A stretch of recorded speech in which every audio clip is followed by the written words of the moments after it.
what I didn't take enough time to think about was, do I want to do what I used to do before, which is run around making deals, fly all over the world? It's kind of stressful, right?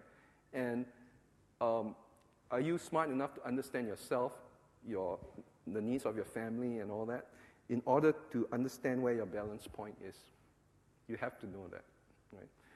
And again, an exercise for you to think about is what would you do that you actually don't quite like doing, but it's part of the requirements of building a successful company that you're thinking of doing, right? Once that threshold is crossed, you better be conscious about it. It's going to become drudgery if you keep doing it, right? So let's make sure you're clear about it and don't start if you think you're going to get there. So these are the things that make you be these are the questions that make you be very explicit about meaning, right? And I would exhort all of you, especially if you're doing a startup, to go figure all these things out before you get other people involved and mess up their lives if you're not clear about it. So the other piece, the second piece, the hit, is actually left brain, right brain stuff. Innovation, innovating your way into success. First of all, let's talk about innovation. Innovation is actually applied creativity. Creativity by itself, there's some value to it in terms of aesthetics. You appreciate stuff, right? But creativity without an impact on the business is pretty useless to businesses. Without any bottom line impact, it's pretty useless to businesses. So innovation, as I define it, is applied creativity. You take ideas and you, in the bottom line, increase the bottom line. Therefore, it is a contact sport, right? Don't just sit there and think. Go experience. And I'll get back to that point. First of all, innovation is about culture. Culture drives innovation, right? Again, some of the cultural traits of Baidu, some of the cultural traits of Interwoven, and other great companies I've worked with, really opens up people's capabilities, right? If they mess up, there's some things that if you mess up once, twice, three times the same way, yeah, you get fired, fine. But if you mess up and you learn, and you mess up, you learn, that's showing that you're pushing the envelope, right? So what kind of culture are you creating as a founder, which creating culture is part of your responsibility, or as one of the key leaders in a business? What responses do you give people when they screw up, when they fail, right? I mean, that's one of the key reasons why companies shut down intellectually versus why some others flourish.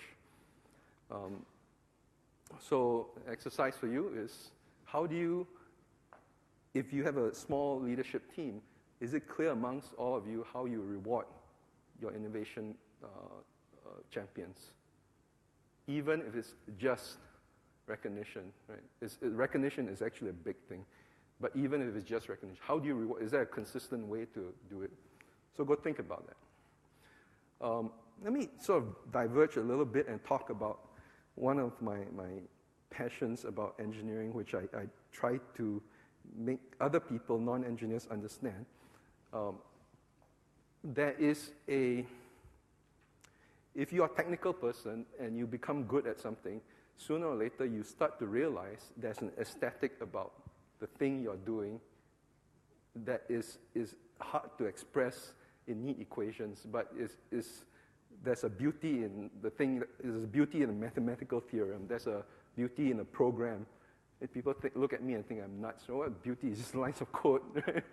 But there is that element when you get better and better at whatever it is you're doing, right? Guy Kawasaki calls it dicey. It's deep. Whatever you're creating, the product, the service you're creating is deep, it's indulging. There's a sense of completion about it. And I think, very importantly, it's very elegant. People look at it, it's elegant. And it's evocative. You respond to it not just intellectually, whatever it is, right? So why am I talking about this? It's because of the next topic, which I think is a very underestimated area of success, and that is design. I think Tom Peter rants about it. I think Tan Chin Nam over there, he's a great champion of this in Singapore, which I'm very grateful for. There is too much mediocrity, and the way you show yourself to the world cannot be on the average, right? The quality of design is actually measured in the quality of the aesthetics you have in what you do. So design drives innovation, design drives differentiation, design drives team identity. Design makes you unique and therefore profitable, right? Go buy an iPod, open up the box, read the first words you see. For those of you who haven't heard me ask this, what does it say?